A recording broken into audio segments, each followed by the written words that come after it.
আমাকে যদি আপনার পেটে লাথি মারেন, আমার গায়ে লাথি মারেন, আমার ছায়া খুলে ফেলে দিতে চান, আমার হিজাব খুলে ফেলে দিতে চান, তাহলে আপনি এটাকে কি করে বলবেন যে তারা নারী স্বাধীনতা চাই?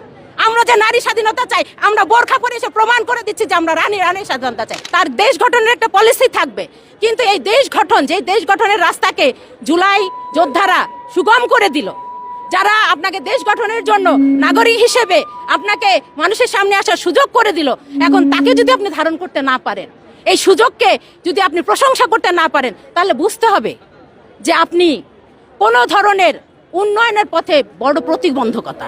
আপনারা নিজেরা সাধারণ, আমি শিক্ষিত অশিক্ষিত বলবো না, এটা সাধারণ মানুষের দৃষ্টিভঙ্গি থেকে যদি আপনি চিন্তা করেন, তাহলে বলেন তো এটাকে দ্বিচারিতা না?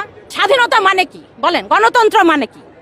গণতন্ত্র মানে হচ্ছে আমার মত আমি প্রকাশ করব, আমার ইচ্ছা আমি যাকে ভোট দিব, যার পক্ষে ক্যাম্পেইনিং করার দরকার পড়বে, যাকে মডিফিকেশন করার দরকার মডিফিকেশন করব। এই কাজে যদি আমি বের হই, আমাকে যদি আপনার পেটে লাথি মারেন, আমার গায়ে লাথি মারেন, আমার ছায়া খুলে ফেলে দিতে চান, আমার হিজাব খুলে ফেলে দিতে চান, তাহলে আপনি এটাকে কি করে বলবেন যে তারা নারী স্বাধীনতা চাই?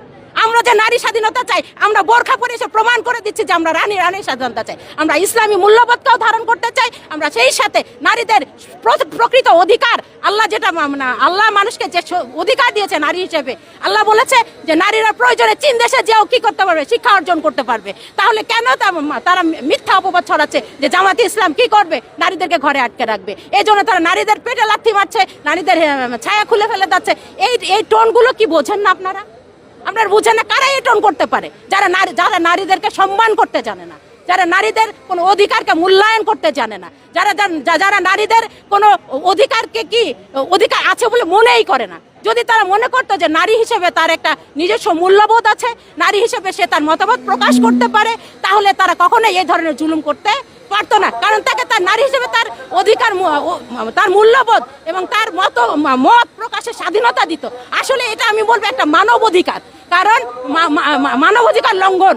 কারণ হচ্ছে নারী তার স্বাধীন মতামত প্রকাশ করতে গিয়েছে, কিন্তু তাকে মেরে তার সেই মানব অধিকারের লঙ্ঘন করা হয়েছে, তার সেই স্বাধীনতাকে, তার মতামতকে প্রকাশ করতে বাধা দেওয়া হয়েছে। আর গণতন্ত্রতে মতবাদ প্রকাশ করা, নিজের মতামত প্রকাশ করার স্বাধীনতা হলো মানব অধিকারের ভুক্ত।